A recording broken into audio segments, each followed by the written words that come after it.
Okay, so I guess we'll get started. Yeah.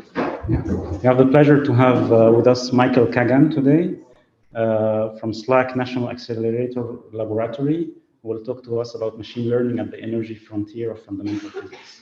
Michael, the floor is yours.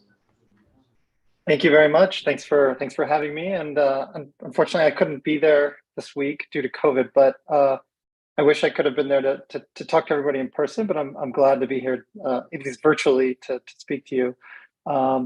Right. So I'm a particle physicist, a high energy physicist at SLAC National Accelerator Laboratory. So my work has been focused a lot recently on how we can interface machine learning with sort of fundamental physics, and especially high energy physics. So what exactly is high energy physics?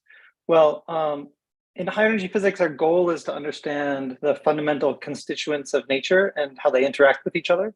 So this story here sort of tells us everything we know about sort of most matter or visible matter that we see in the universe. So on the left is sort of the set of particles that we know about. That includes sort of in orange here, these are called the quarks, which are sort of make up things like protons and neutrons.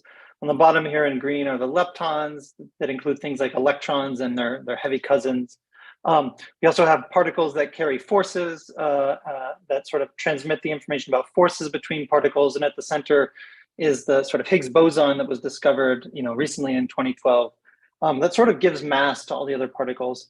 And the way they interact can all be described by this sort of concise equation. You can write it more concisely, but I sort of like this expanded version because this sort of tells us how to, this equation here, which is governed by special relativity and quantum mechanics, sort of tells us how to compute all of these sort of properties of how these different particles interact.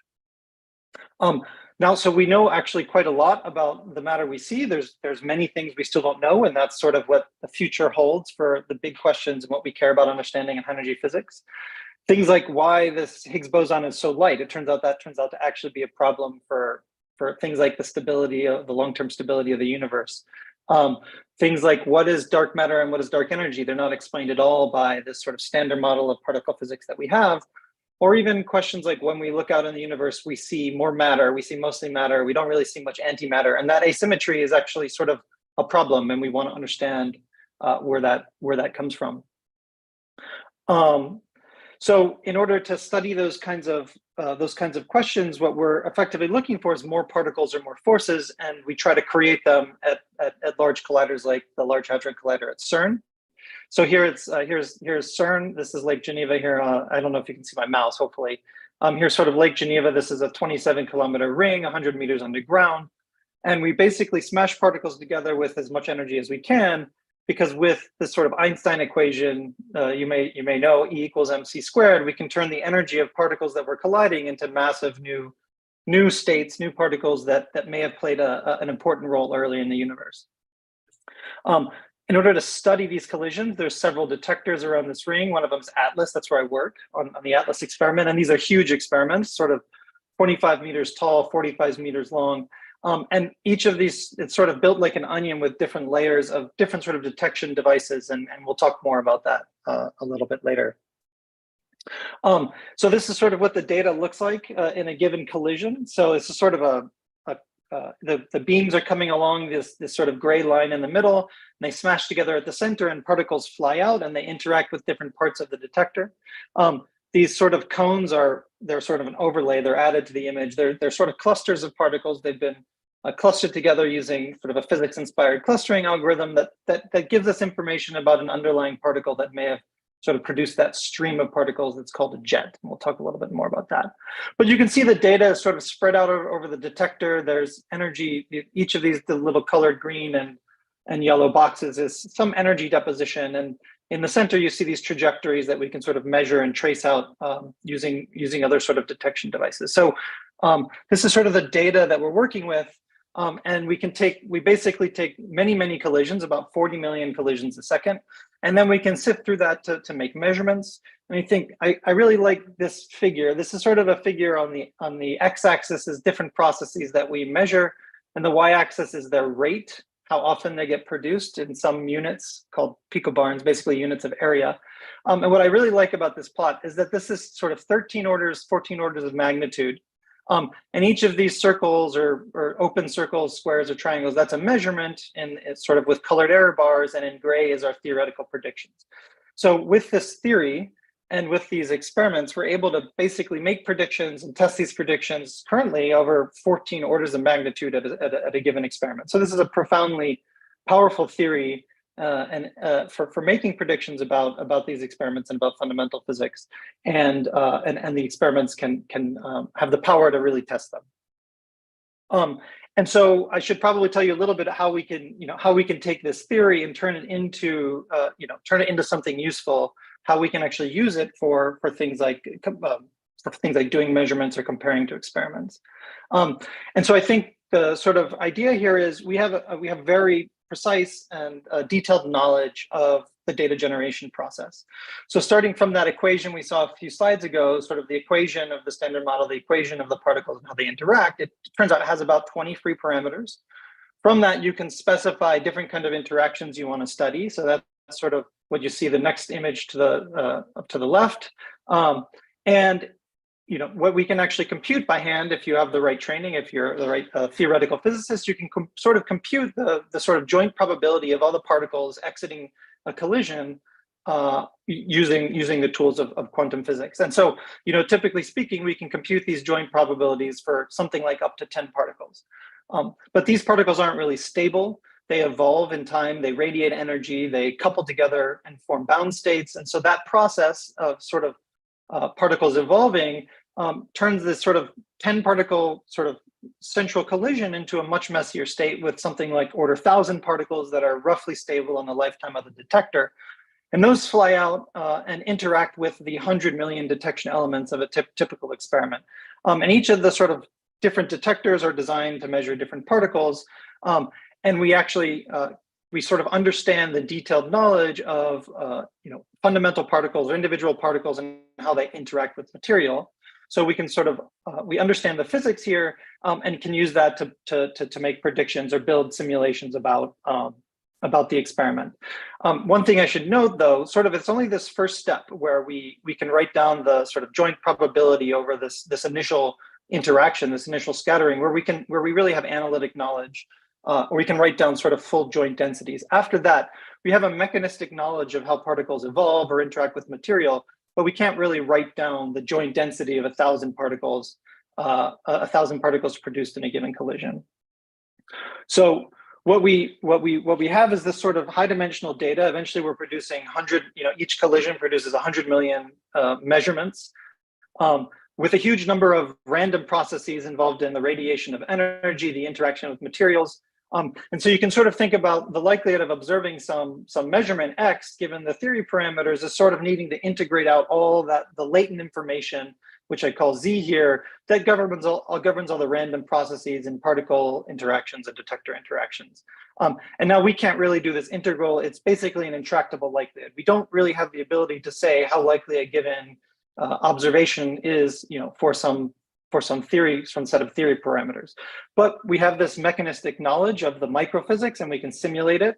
And so what we effectively do is we build high fidelity simulators, and they effectively are doing a Monte Carlo integration over all the microphysics to sort of generate different plausible observations given a set of theory parameters and interaction you want to study.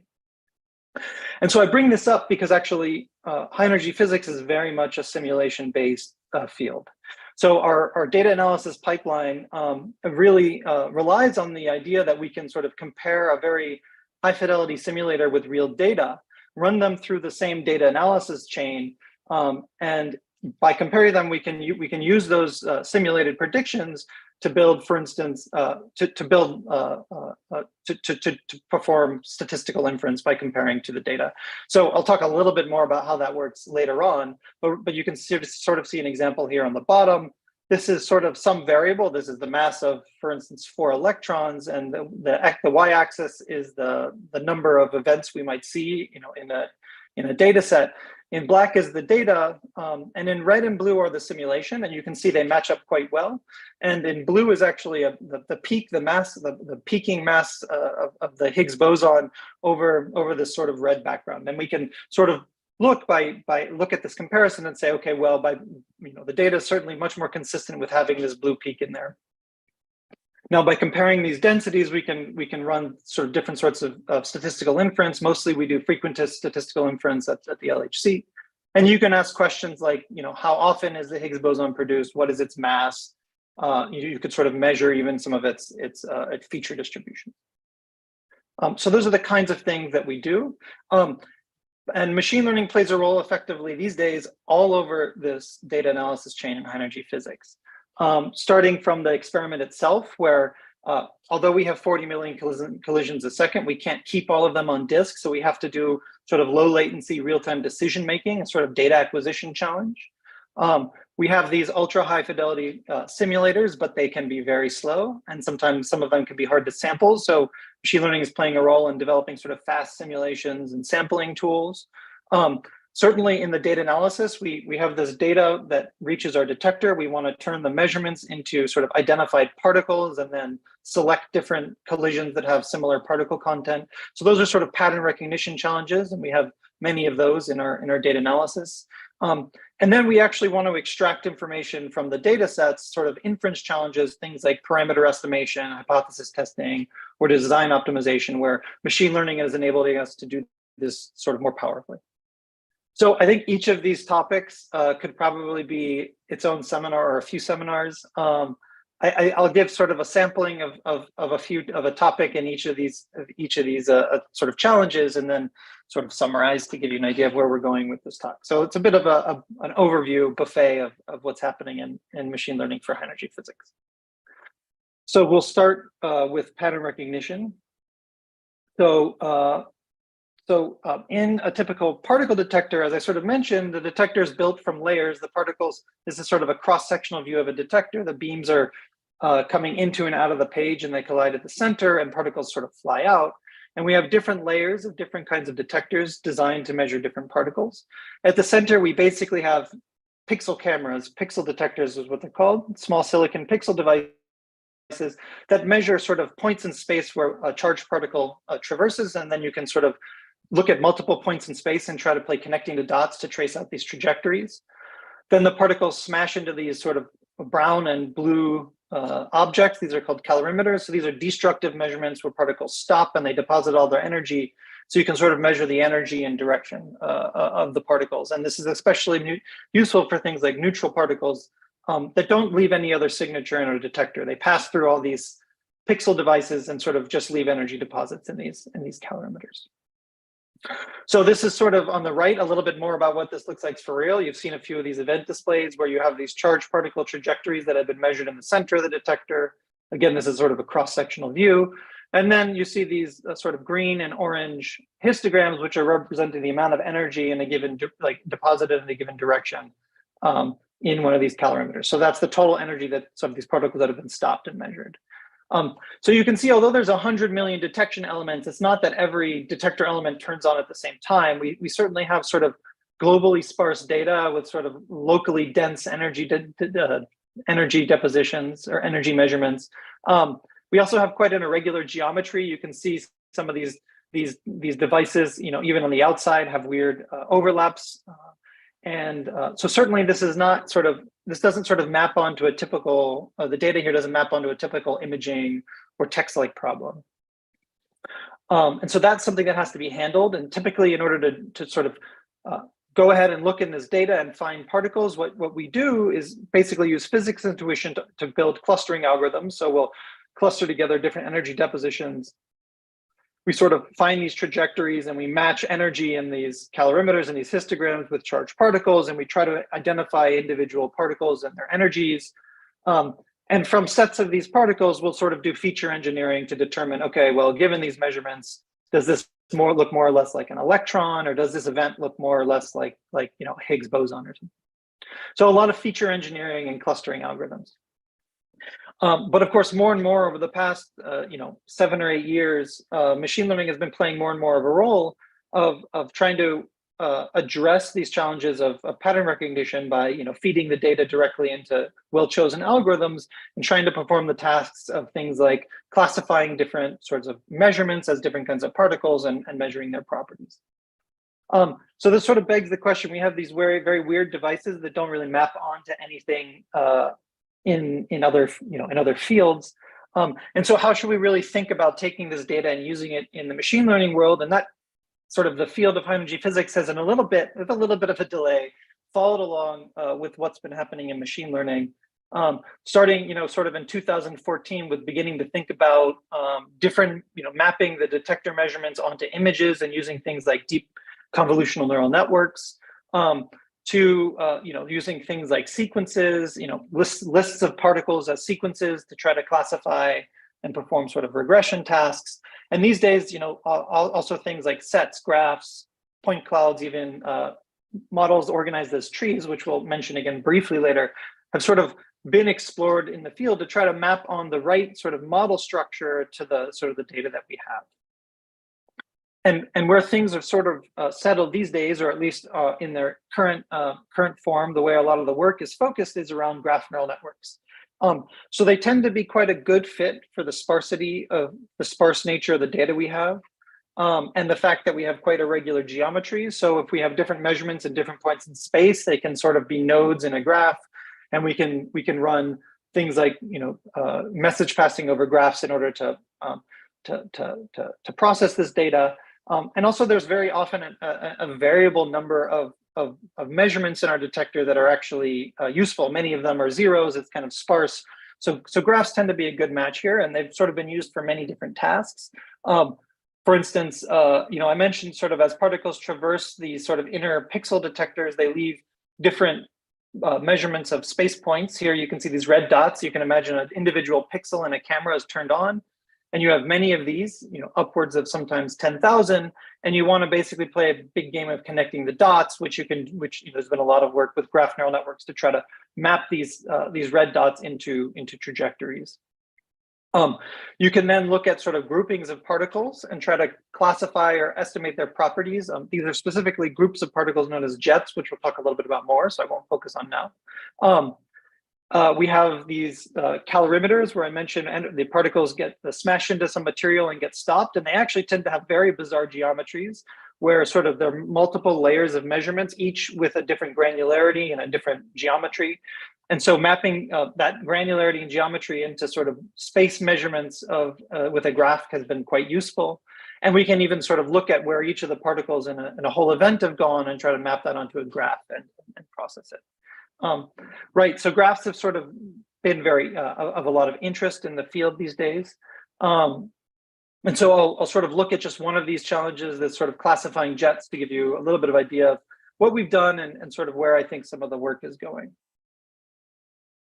Right, so these jets are collimated streams of particles, and they're basically produced by a high energy quark or gluon. If you imagine sort of the contents of a proton are quarks and gluons, and when they're produced at high energies, they're sort of fly away from a collision and radiate energy, and you get these sort of streams of particles. And on the bottom right, you can sort of see the solid lines are the charged particles that fly out, and the dotted lines are the neutral, the uncharged particles, and they all sort of smash and leave energy in this calorimeter device. So these histograms represent the energy deposited. And you can see on the left of one of these sort of event displays where these, the different colors of the lines are the particles associated to a given jet. And we find them by basically taking all the particles and running clustering algorithms, sort of physics-inspired clustering algorithms that give us the different jets. And so we can sort of pretty easily map that into a graph. So given a sort of set of particles, this set of particles, we can, a given jet will form one graph. Each node of the graph will be one of the particles, sort of one of these, the properties of one of these trajectories. And at each node, we're typically thinking about properties like the momentum, the direction, or even the position. So sort of how close this trajectory gets to the collision point. These are all the sort of properties we might put into these nodes. And once we have this graph, we can go ahead and process it and start to do, to perform some actual pattern recognition. So the reason we care about, for instance, jets and classifying them is many different sorts of particles can create jets, and we care about studying them. In addition to sort of quarks and gluons that I mentioned, you can have sort of heavy quarks like bottom quarks. We'll mention a little bit more today. It has the weird property that the bottom quark is heavy, but it also lives for a long time. So it can sort of travel for a few millimeters or a centimeter before it decays and produces a spray of particles. We have heavier things like Z bosons or Higgs bosons or top quarks. These are particles we very much want to measure their properties at the LHC, and they actually can decay to multiple quarks that sort of overlap, and they sort of have a lot of internal structure into how the energy is distributed throughout the jet, this sort of cone. So the specific task we'll look a little bit at is called bottom quark jet identification. So as I mentioned, bottom quarks they produce jets, but they can the sort of bottom quark can travel for some distance here in the dotted red line before they decay. So you get these sort of secondary points of production that will emerge inside of a jet. And that's one of its main properties. It has other properties that differentiate it from sort of jets that are produced directly from the collision, something like a typical quark or a gluon. That's sort of these straight lines that are represented as all coming from the primary collision in blue. So we really care about finding these bottom quarks because they're sort of produced by heavier objects like Higgs bosons or top quarks. And so finding them allows us to eventually look for collisions that have Higgs bosons, for instance. So as I said, we'll sort of map this onto a graph-based problem. And so we can sort of, as we said, we can think of a graph that represents an entire jet and all the particles within. So sort of the global graph level classification is the jet classification problem, identifying what type of particle produced that jet. So each particle, as I said, sort of is put into a node of the graph, and we run, for instance, message passing, or in a recent algorithm that's been quite successful, for instance, several layers of graph retention. And then what we do is we basically run this through a classification. So not a particularly complex model, but still quite useful. The thing I sort of wanted to mention, though, is we know a lot more about this process than just whether we want to classify the whole jet. We also know that there's information in each individual particle, and even sort of the links between particles about that should give us useful information about where the jet came from. So as I sort of mentioned, particles can come from the sort of primary collision point, but they also can come from this secondary production point, this sort of distance away from the collision. So we can ask, for each individual particle, we can try to classify where they came from, the primary collision or the secondary production point. We can ask, that's sort of a node-wise classification problem. We can ask edge-wise classification problems. Does any pair of particles come from the same vertex or same origin?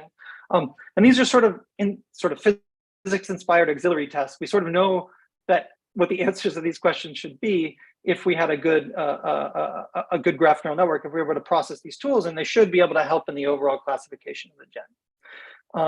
And sort of indeed, that's what's happening quite a lot. So here, to give you an idea, the x-axis is sort of the true positive rate.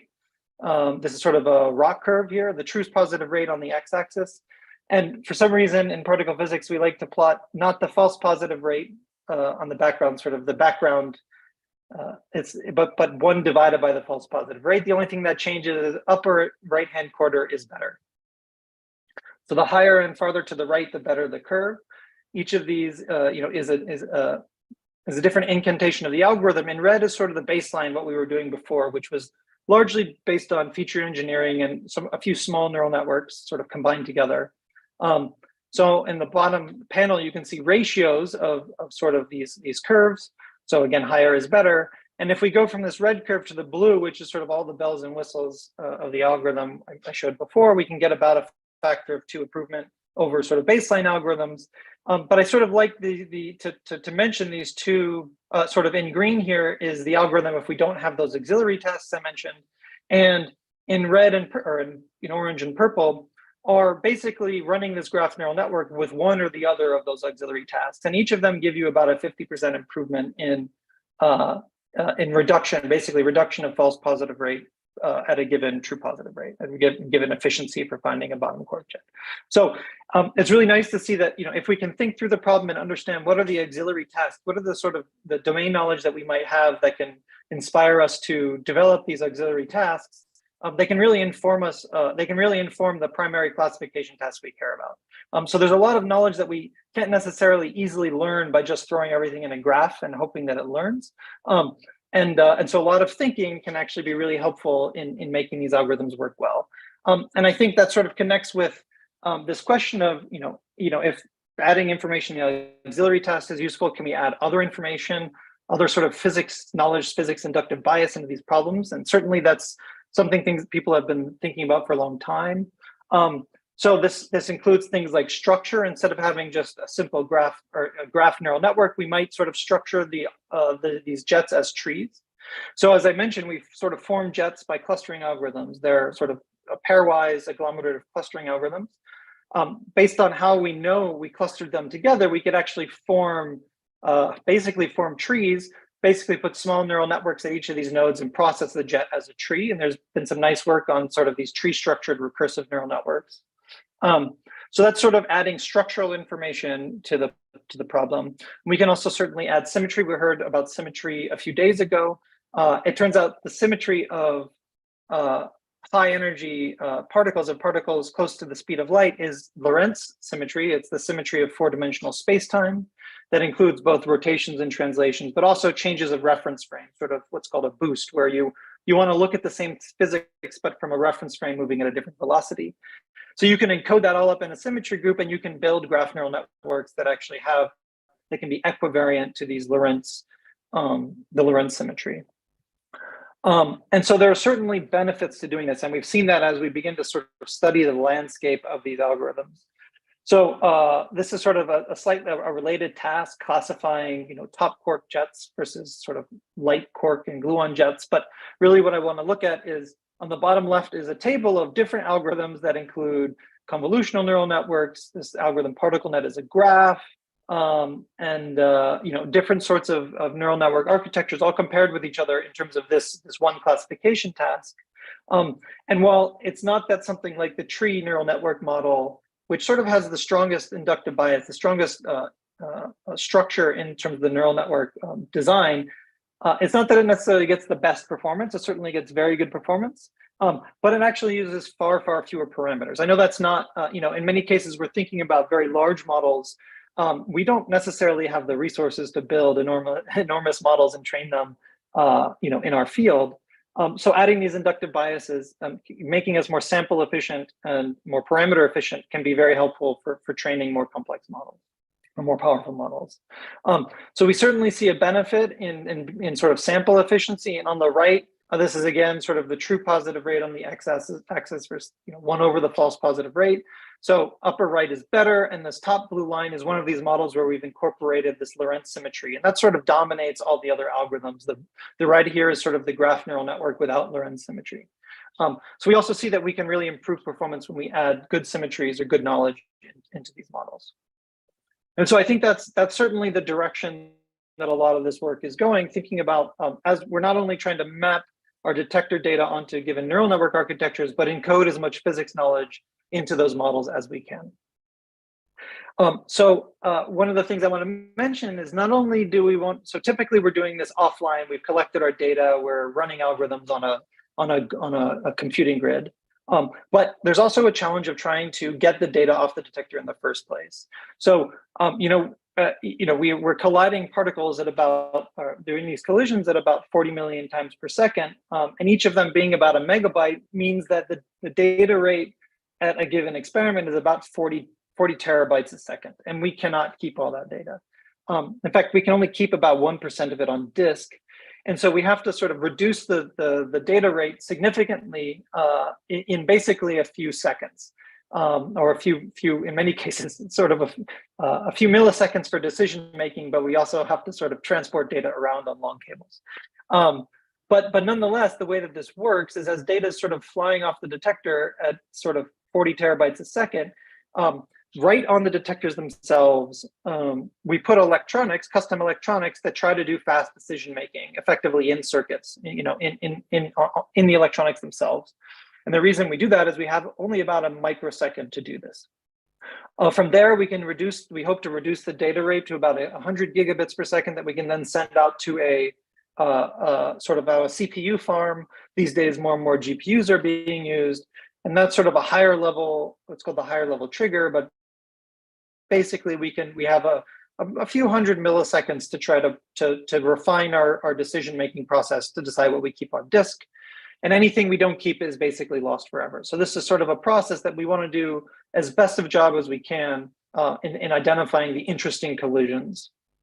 And so there's been some nice work sort of trying to take a lot of these machine learning models that we're building in the field and put them into hardware to be able to run them at ultra low latency, sort of in this online decision-making setting. So there's been this nice work. There's the community called HLS for ML. I think if you're interested in this kind of stuff, this is a nice set of tools to explore. It's basically a community developed tool to deploy neural networks as an electronic circuit on hardware, so specifically on FPGAs. And the whole basically putting the entire model on the chip, because we basically won't have, in our specific use case, we won't have CPUs hanging around. These are sort of FPGAs built into custom ASICs. And so, then we start to have a lot of challenges. Not only do we need these to operate fast, but, we have limited space. So model compression and things like quantization become very important. And so there's a set of tools that have been built to do this. To give you one example, this is sort of some work we did on jet classification using recurrent neural networks. So we sort of built the tools to bring recurrent neural networks onto FPGAs. This was sort of some of the algorithms that were used for jet tagging a few years ago, and it takes some time to sort of incorporate these different kinds of model structures into this sort of HLS framework. So HLS being high-level synthesis that transforms a model from something like PyTorch into firmware that can be uploaded onto an FPGA. So these are the kinds of figures you end up looking at, not only the sort of raw curves about performance, but you also look at you have to determine how many bits you're going to assign for the weights or the data that come in that you're going to use on the electronic circuit. So as a function of the number of bits, how well does a model with reduced bit precision compare to a model, with all the precision of a CPU, floating point CPU operations. And so you can sort of optimize for finding the lowest number of bits you need to get reasonable AUC. On the right-hand side is also trying to see for given total number of bits per weights and input data on the x-axis, how many resources you're using. So this resource here is called a digital signal processor. It's basically what we can use to do matrix multiplies. We can sort of run all the data through at once. We can reuse these DSPs, and so how you organize the computation determines how you organize the computation and how many bits you're using determines how many resources you're using. And at some point, you might hit this dotted line, which says you've sort of run out of resources and your model's definitely no good. So we study a lot the resources, and we were able to sort of get these recurrent neural networks to run in around sort of 6 to 10 microseconds. So that was quite nice. There's many different kinds of model architectures that this community has sort of developed. You have to sort of implement them one by one. But that's sort of all active work. And there's a lot of R&D here on things like quantization, how we do the best job of training models, quantized models, how we compress them, how we do things like distillation, maybe student-teacher type models to train a big model and compress what it's learned into smaller models. So yeah, so this is sort of, I think, a nice challenge that we have at the LHC, and there's been a lot of active progress in that area. So I'm going to change tacks a little bit and talk a little bit about simulations with machine learning. So what is the challenge with simulation? Well, as I said, each of these events that we produce is sort of on the order of a megabyte per collision, and we have to simulate many of these to compare with our data and to sort of train and tune all of our pattern recognition algorithms. And the simulation can take a long time, especially, effectively what we're doing is time stepping particles through material and seeing if they're losing any energy. And the denser the material, the slower that process. It turns out the simulation takes up something like 60% of the total computing resources. So that's the total computer resources for Atlas is something like 400,000 CPUs running on a grid year round. Right, so about 60% of that is used for running simulations, and this is sort of on the bottom curve. This is as a function of time, the sort of computing resources that we're expected to need as we sort of take more and more data. And these black curves are what we think we can handle with our current budget model, how much compute we can have. And without sort of aggressive R&D, the blue curve, which is one of the computing predictions, is well outside of what we think that the budget will be able to afford. So being able to reduce the computational demand in any way is really a big challenge for our community. And since simulation is sort of 60% of that, there's a lot of questions about how we can make these simulations faster. And so maybe not surprisingly, there's been a lot of work in thinking about how we can take these deep generative models, so models that sort of take noise as an input and generate synthetic data that looks a lot like real data, or in this case, like real simulated data. There's been a lot of work to design models for that task. So the specific challenge here is sort of these calorimeters, these objects where particles come in and they smash into these calorimeters and they stop and they leave their energy. And they're sort of designed with different layers, as I mentioned, of different granularity that basically sort of models the width of the energy cloud that you expect to see as a function of depth. But this is very dense material. It's very computationally heavy to simulate this. So we try to model this with different generative models, things like GANs, variational autoencoders, normalizing flows. We've started to explore a little bit diffusion models, but not so much yet. So there's a sort of an example here. This is sort of an autoencoder that also includes sort of adversarial losses, and even with the sort of autoencoding adversarial loss, we also had to add extra post-processing to this model because we still couldn't quite get the tails of the distributions right. So for instance, here you can see this is sort of the distribution of energy deposited in a calorimeter, and gray is the accurate high fidelity simulation, and the different colored lines are different machine learning models. In green is sort of the best one. That corresponds to this model on the top. And so we can, over most of the distribution, we can quite nicely model the shape of the total energy deposited in one of these sort of clusters of energy. But we have a really hard time with tails. You can sort of see at the bottom left that everything sort of deviates at the tails of these distributions. So we've gotten pretty good at this, especially modeling much of the distribution and the bulk of these distributions. But this is actually sort of a simplified simulation. And we're getting really good at doing this in simplified simulations. What's sort of interesting is if you look at what's happening on an actual experiment in a very high, using a very high fidelity simulator, is the sort of models we're using might be something you're thinking about from sort of 2017 or 2018. So on the experiment I have, I'm on Atlas. We have a relatively small GAN model, so it's something like 7 layers of just dense layers of neural network, organized into sort of a very standard sort of GAN generative adversarial network infrastructure. And it actually works reasonably decently. On the top right, it's sort of the red is the GAN and black is the real simulation. And this is sort of a comparison of the measured energy on the y-axis versus the true incoming energy for the particle, and they match up quite well between the real simulation and the GAN model. And it actually speeds things up quite enormously. So depending on how much energy is in the particle, it'll take the real simulation longer and longer to process it, as it has to sort of send more and more particles through, more and more energy through a dense set of material. But in red here is what happens when you include this GAN model, and you can sort of cut the CPU time down by orders of magnitude, by a factor in some cases of almost 1,000. But what's actually interesting, the reason why such a simple model is used, and this model does have challenges, it's not perfect, is it's actually really hard to validate these models, to understand when you're producing high dimensional sort of data like we saw here, this sort of high dimensional 3D images of energy distributions.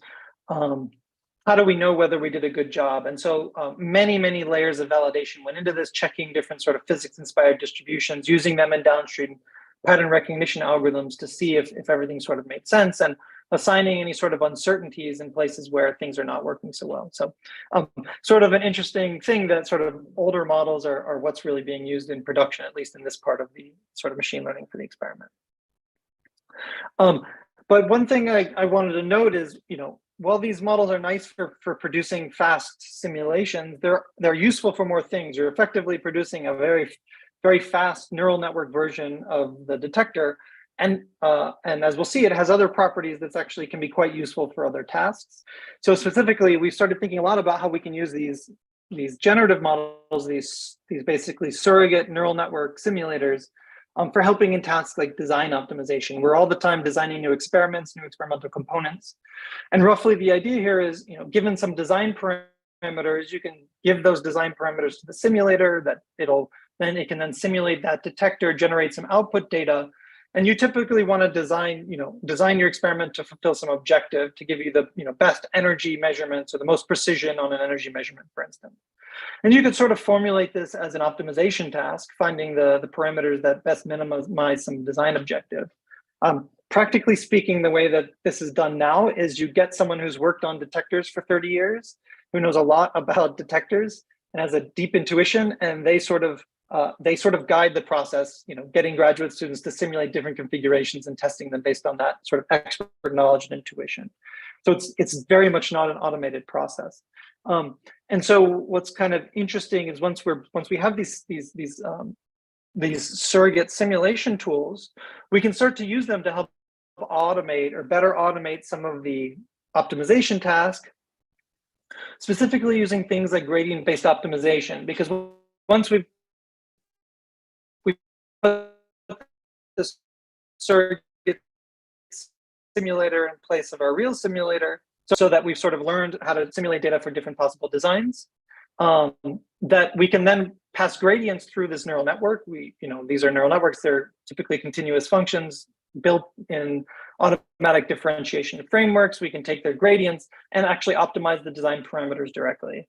And so that's sort of a nice new capability we have once we're able to build reasonably high fidelity neural network surrogates of our simulator. It turns out it's not so easy if your design space gets large, and we found large can be sort of more than 10 design parameters, each of them controlling a very specific geometric aspect of a detector, like the length or the width or the position of a detector, that can be quite hard to optimize. And so we sort of developed some what we called sort of local methods, where we train a surrogate model over just a small volume and parameter space, where we can then learn how to take a gradient, learn the model well enough that we can take gradients and update the model. So this is sort of a cartoon of an optimization where we're only learning, this is sort of the parameters, there's the loss function and the color bar, and the X and Y axis are two parameters that we're trying to optimize. And we sort of at each point, we're relearning a generative model that's sort of locally mapping out the space of the loss function so that we can learn well enough to take a gradient and update the model. And so there was a cartoon comparing the true gradients of the loss function to one with sort of a GAN model learned to generate the surrogate simulator, learning to generate data and then taking its gradient. So we sort of built these methods to iteratively train these surrogate models in large design spaces. That actually works pretty well. We were able to use that to design the magnet for an experiment called SHIP. So in SHIP, basically what happens is this gray box, this gray sort of object is a magnet. And downstream, we sort of smash particles into a target so that things fly out. We hope we can produce dark matter in this experiment, but other particles we don't like will fly out, like these muons here in the green and yellow line. And we want to be able to bend them away from sort of the downstream experiment here, sort of represented by this yellow box.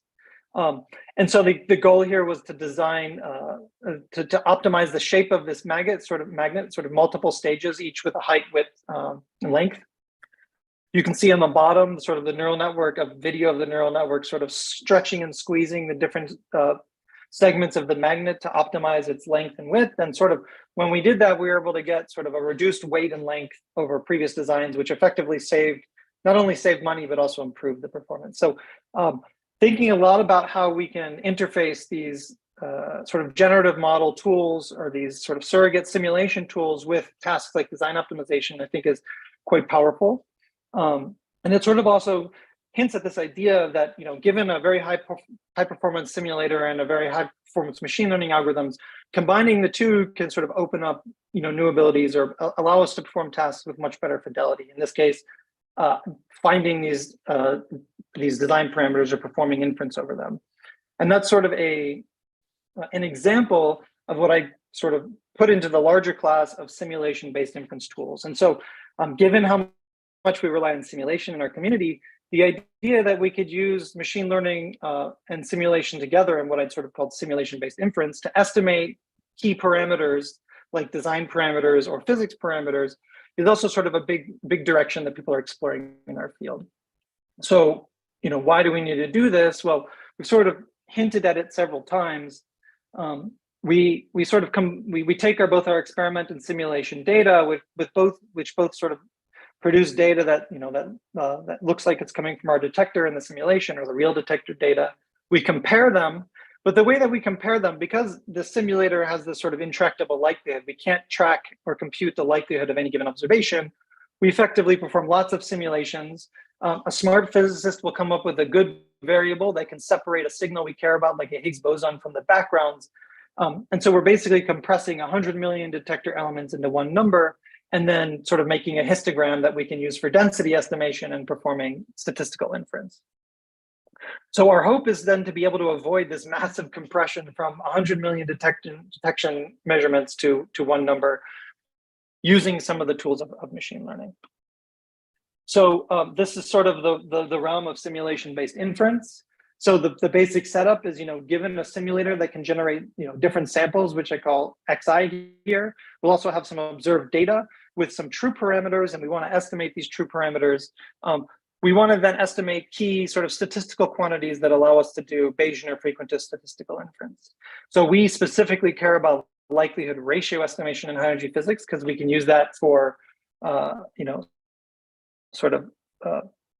very powerful frequentist limit setting and confidence interval setting.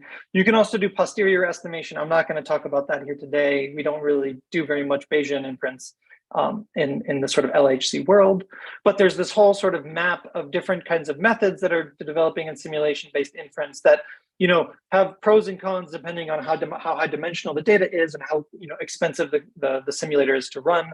So not only you can use neural networks to estimate likelihood ratios, posteriors, likelihoods directly, or summary statistics, and there's sort of a whole slew of methods that are in development, and I'll talk about sort of one or two of them today. So the key here, at least for the sort of frequentist interval estimation that relies on likelihood ratios, is that we can actually learn a likelihood ratio, even if we can't evaluate the likelihood ratio in the data that we're sort of simulating. And the main idea here is actually, if you take two classes of data, let's call them H0 and H1, or two sort of hypothesis classes, or two classes of data. You can think about them as cats and dogs or different parameters of a model. If you minimize the binary cross entropy loss for a classifier trying to separate these two classes, you learn sort of a function, which the function that minimizes the binary cross entropy loss is sort of an approximation of an optimal classifier, which is sort of a likelihood, a ratio of likelihoods, but you can set exactly the one you want with a little bit of algebraic manipulation. You can see that the function you learn is effectively one-to-one with the actual likelihood ratio, the ratio of the probability of the data given one class over the probability of the data given the other. And so that fact that you can sort of learn likelihood ratios by training classifiers is very powerful. Different kinds of data. So in this case, sampling data with different parameter sets and a joint distribution versus a marginal, versus sampling for instance, the data and the parameters from separate marginalized distributions. Trying to separate these two by classifying them allows you to learn a classifier that sort of separates the likelihood of the data given some parameter over some reference distribution or the reference marginal distribution. And so depending on what you put here in these two classes, you can sort of learn the likelihood ratio as you care about. And that's sort of the first thing that we started to do to basically, instead of building histograms, we could start to use neural networks where we input very high dimensional data, and learning to classify them allows us to sort of learn likelihood ratios over high dimensions. And so that's sort of what we did here. You take your outputs of your simulator, you put that into a neural network along with an estimate, the parameter, you sort of parameterize that for different input theory parameter values. You learn how to classify that, which gives you an approximate likelihood ratio. And when you then evaluate that likelihood ratio on real data, you can sort of compute confidence intervals for different parameter sets.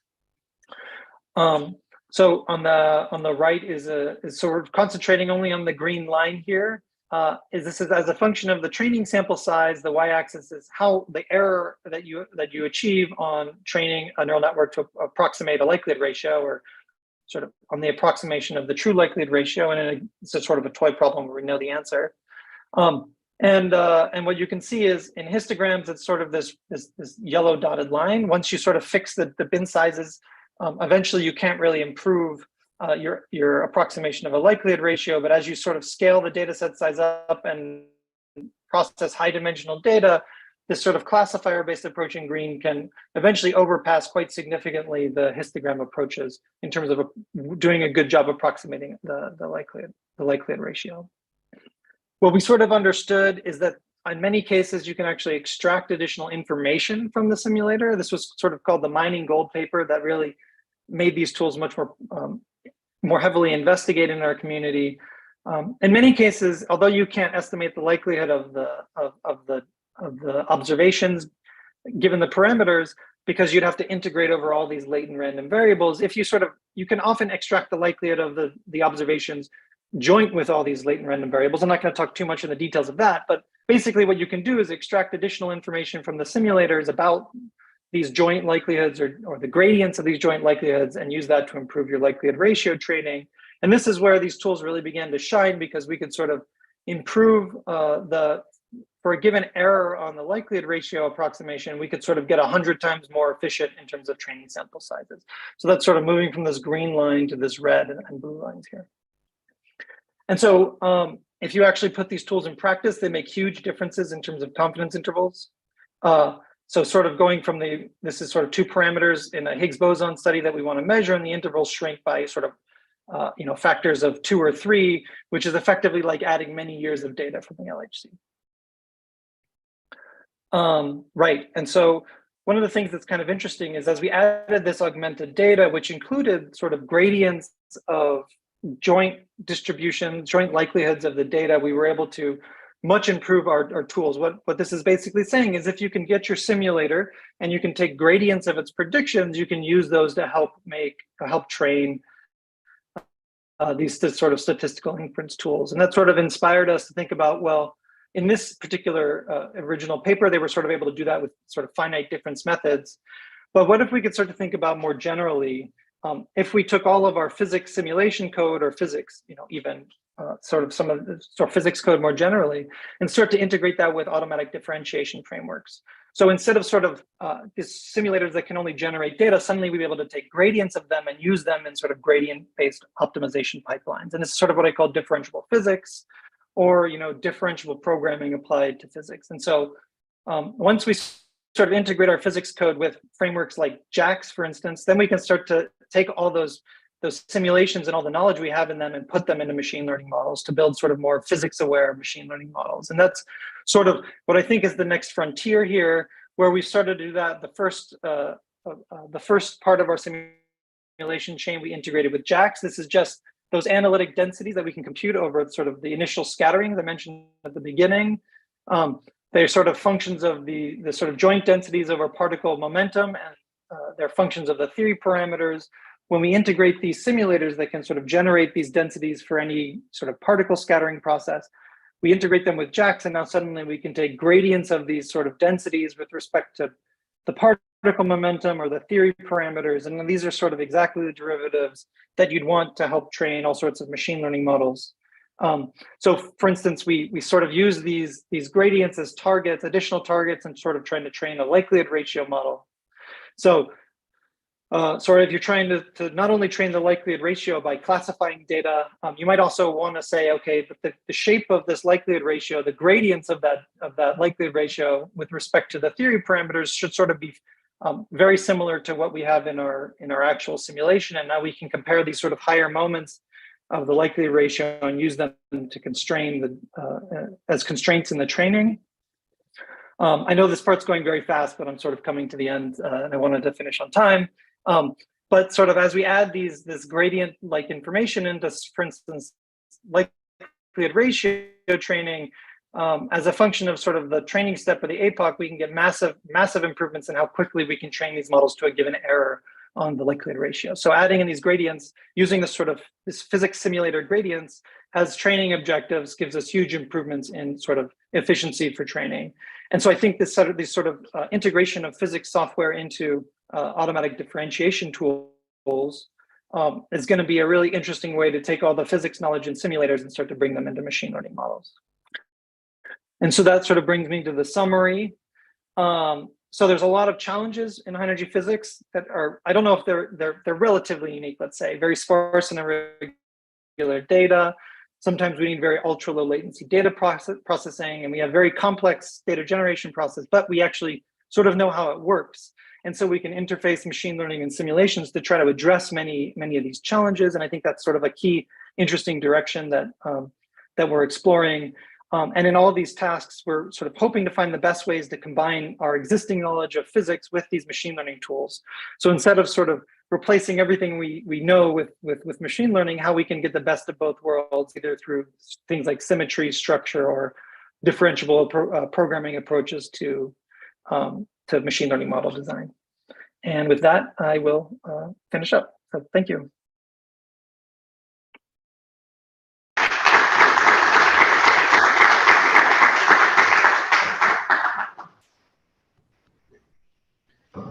Thank you very much, Michael, for the fantastic talk. So we'll take questions now, the audience.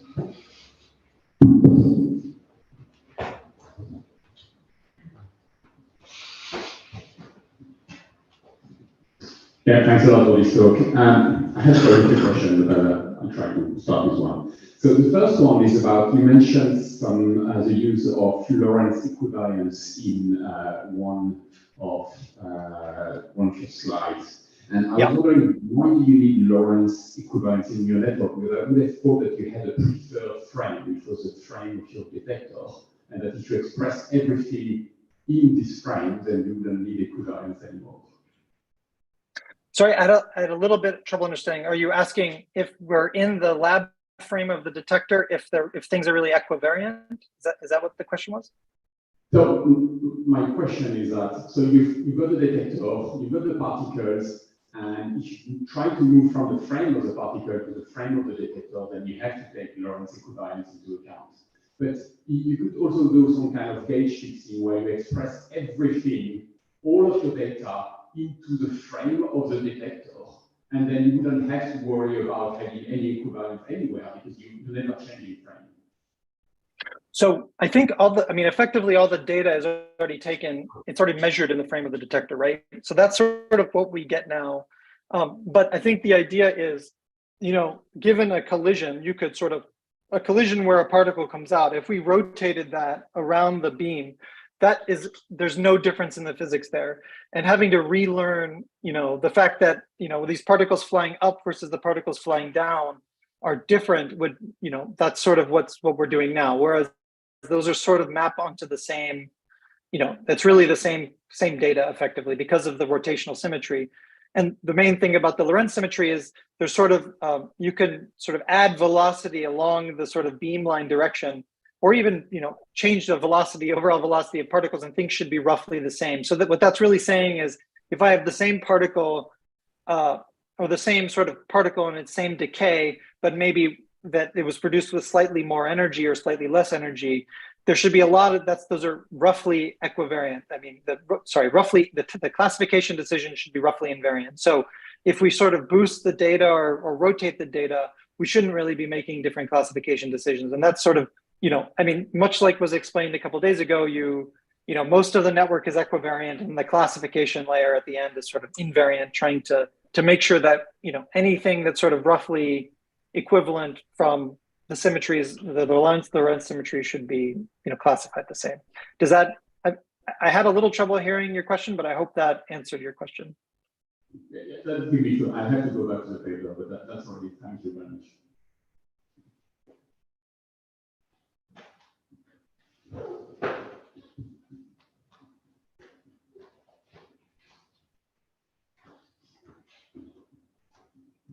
Hi, thank you. I was wondering, how did you model the uncertainty in your generative models? So I saw you had some nice error bars displaying the synthetic data as well. How did you model Right. Let me go to that slide. So these actually aren't error bars. Sorry, I didn't explain it. So this is actually, you know, on the x-axis here is sort of the true energy. So you know the incoming particle's energy, and then you want to simulate it's to run this generative model over the energy depositions. So that's actually a stochastic process. So what's actually plotted here is the mean and the variance of those distributions of how the energy gets distributed, or of how much energy gets deposited in the detector. So it's not actually, that's actually the variance of this stochastic process of how much energy you actually observe. So this is really, these are both comparisons of both the mean and variance of the distribution of energy deposited given a true sort of incoming energy. The actual uncertainty estimation is a little bit tricky. You know, the way that a lot of that's done is directly with data. So if, you know, the fact that we have small discrepancies here, you know, even these black dots, the true simulation is not actually a perfect model of the data. And so what we do is we spend an enormous amount of time calibrating these simulations using data and estimating sort of what we call systematic uncertainties, how far our simulation model might be off from the real data using sort of control samples of data. And so we would do the same sort of thing here. We would spend a lot of time sort of looking in different control samples of data, seeing how well the generative model's predictions compare with actually the real data from the detector, where we sort of know what happened, and trying to estimate uncertainties from there. And so I didn't actually have time to talk about that. There's a whole set of work just about sort of domain adaptation and domain distribution shift problems that we think about, but, you know, finite amount of time to speak today.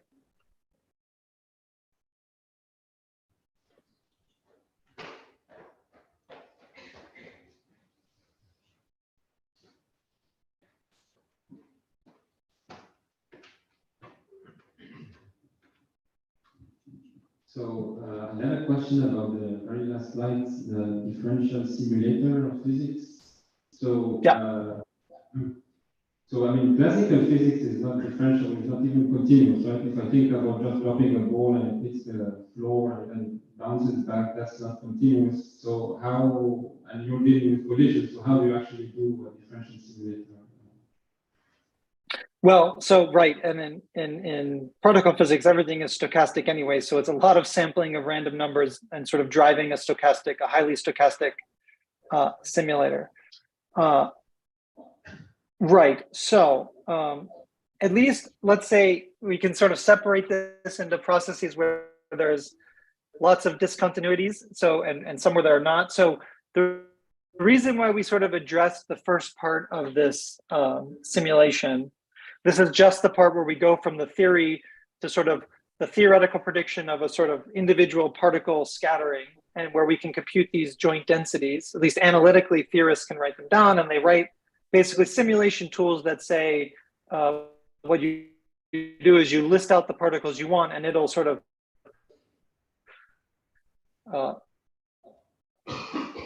it'll generate the distribution sort of form. So these they typically don't have discontinuities. Actually, there can be, but these are sort of these are not discontinuities maybe in the way you're thinking about them. This would be sort of a, you know, given some n-dimensional distribution, maybe there are some sort of discontinuous pieces of it, and these are sort of discontinuities of sort of at very specific points in space, which can for the most part be avoided. So I think the answer to your question is we haven't really addressed it in many cases. I think there's a lot of work thinking about things like reinforcement learning, or some recent work in sort of stochastic automatic differentiation, where you're sort of trying to figure out how to compute stochastic gradients through stochastic discrete processes. We're thinking about how to incorporate these tools basically. So I'd say at this part, the sort of continuous, let's say the continuous part of the simulation has been made differentiable, and how we address the latter parts we're sort of working on now. Okay, thanks. Maybe a last question?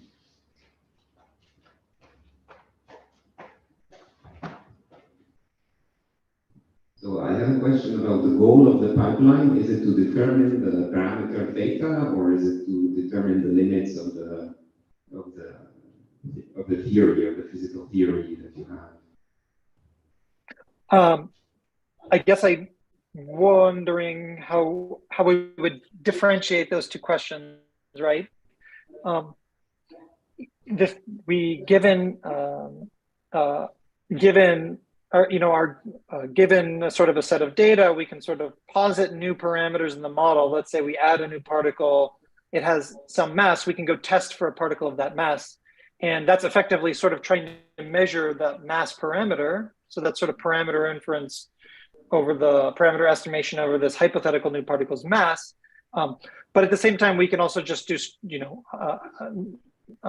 for different masses, we can do hypothesis testing. So they're very similar kinds of things. If you're asking if there are more parameters, you can posit more parameters in the model and then go and test whether they're there. And that's sort of, you can set limits on the size of that parameter to determine if there's anything new in the model. From the standpoint of the things that we already know about, then yeah, the sort of 20 parameters of the model, but actually there's a lot of sort of distributions that you could predict there that you'd want to go and measure their shapes. You can you do that all with this by sort of parameter estimation type tools. Does that answer the question, or did I miss the subtlety of the question? Yes, no, that's it, thanks. What's that, sorry? Okay, so let's thank Michael again. Thank you very much.